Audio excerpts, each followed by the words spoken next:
Fala, terceiro ano, beleza? Bom, a gente começa a falar agora sobre a população mundial. Bom, primeira coisa que a gente tem que ter em mente é que a população mundial ela cresceu absurdamente nos últimos anos, né? Principalmente em alguns países. Então a gente tem um crescimento da população mundial aqui, né? Fazendo comparação de 1400 aos anos 2000 e como essa população foi crescendo absurdamente. Bom, antes de falar sobre esse crescimento da população, a gente tem que saber alguns conceitos demográficos, ou seja, conceitos que falam sobre a população. População absoluta é o número total de habitantes de um determinado território, tá? Densidade demográfica ou população relativa é o número de habitantes por quilômetros quadrados, ou seja, você pega o total de habitantes, divide pelo tamanho daquele território e aí você vai ter a população relativa, ou seja, a população por quilômetros quadrados. Ela é dada da seguinte maneira, por exemplo, o Brasil tem 190 milhões de habitantes, é o quinto país mais populoso do mundo, e aí fazendo a divisão, número de habitantes e tamanho do território do Brasil, a gente tem uma média de 22 habitantes por quilômetros quadrados, tá? Então essa é a divisão do número total de habitantes do Brasil e o tamanho do seu território. Esqueci de falar disso aqui. Bom, esse slide aqui é para complementar esse gráfico aqui, tá? Então ele faz uma comparação, né, dos anos e uma projeção de quão vai estar a população, né, no seu quantitativo nos anos de 1930 e 1950. Então percebam que essa população não para de crescer. A gente vai ver depois que alguns países são mais populosos do que outros países, tá? Existem países em que a população está diminuindo, mas na maioria dos países essa população vem aumentando absurdamente. Bom, continuando os conceitos, taxa de natalidade, o próprio nome já está dizendo, né? Natalidade tem a ver com a questão de nascimentos. Então, é o número de pessoas que nascem por 1.000 habitantes durante um ano. Então, nesse período aí de um ano, a gente vai ver a taxa de natalidade de um determinado território.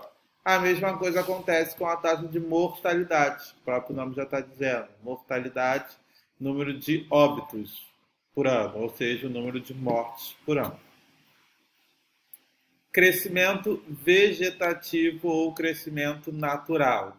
A gente só sabe se a população está aumentando ou não se a gente faz o que a gente chama de crescimento vegetativo. O que seria isso?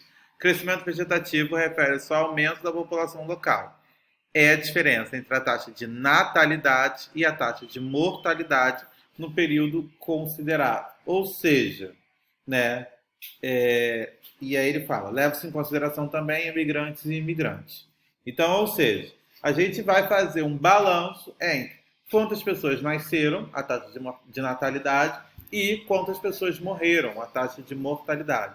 Então, você faz essa diferenciação junto com a quantidade de pessoas que saíram do país e a quantidade de pessoas que entraram no país, e aí você vai saber se a sua população está aumentando ou se a sua população está diminuindo. Por exemplo, no Brasil, no ano passado, nasceram 2.000 pessoas. É um chute, tá? É claro que foram mais. Entretanto, morreram 1.500 pessoas. O meu crescimento vegetativo, né? Foi positivo ou foi negativo? Ou seja, a população aumentou ou diminuiu? Aumentou, porque nasceram 2.000, mas em contrapartida morreram só 1.500. Ou seja, nasceram mais gente do que morreram. Então, o crescimento vegetativo foi positivo, ou seja, a população aumentou. Esperança ou expectativa de vida é a média de vida dos habitantes de uma determinada área. Ou seja, no geral, você tem uma média de quanto tempo as pessoas vivem. No caso do Brasil, é 72,4 anos. Professor, minha avó tem 85 anos. Ok, eu falei média. Média não significa uma lei. Existem pessoas que morrem mais cedo, existem pessoas que morrem mais tarde em relação a essa média. Mas, no geral, a população vive essa idade. Bom, distribuição populacional. Como eu falei, alguns países apresentam uma população maior do que a outra. Então, o que isso vai influenciar? Por que alguns países têm uma concentração populacional maior do que a outra? Bom, os fatores têm a ver com clima, localização, guerras, antiguidade de povoamento, situações sociais, áreas mais atrativas ou repulsivas pela dominância econômica, política, religiosa e etc. Bom, clima, né? Um país muito frio não é muito atrativo. Então, consequentemente, a população não quer concentrar muito naquele país. Localização, o que seria essa localização? A localização tem a ver também com o clima, tá? Se ele está localizado numa área de clima quente, numa área de clima frio, ou também a sua localização, se ele está próximo a áreas de rios, a áreas sem rios, né? A áreas desérticas. Então, tudo isso vai influenciar. Guerras, se o país passa por muita guerra, né? A Chechênia é um país que até hoje está em guerra. Países da Ásia, como o Afeganistão, até hoje estão em guerras. Então, a concentração da população nesses países não são tão grandes. Antiguidade de povoamento, né? Ele tem uma tradição histórica. Áreas mais atrativas. O que são áreas mais atrativas? Principalmente na questão da economia, né? Países ricos atraem mais pessoas do que países pobres. Questões políticas, né? Ninguém quer viver numa ditadura, num país que é um país ditatorial, então isso também vai influenciar. Religiosos, né? Uma religião livre, uma religião sem repressão. Então, todos esses fatores são fatores que irão influenciar na chegada ou na saída da população.